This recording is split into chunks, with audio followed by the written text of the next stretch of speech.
This is video 3 for module 15, and I'm going to show you how to use Google Sheets or Excel to determine the line of best fit for a set of data. The resource here is Google Sheets again. The purpose is for determining the equation for the line of best fit data. The audience here would be science or math learners or teachers of those topics.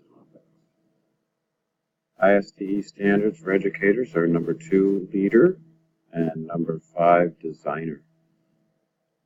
Prior knowledge necessary for this lesson, students would need to know how to create the data plot in the Google Sheets, which was the last video.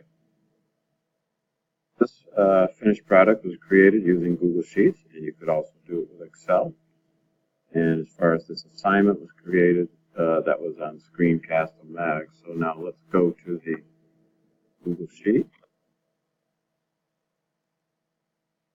Here's my data that I created in the last video.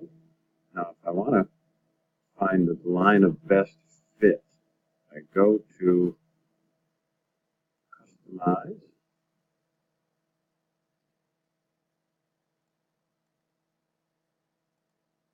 Series.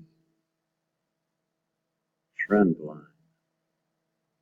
And that will give me a line that fits that set of data the best. I can choose the type of line, linear, there are other types. And I can label it here.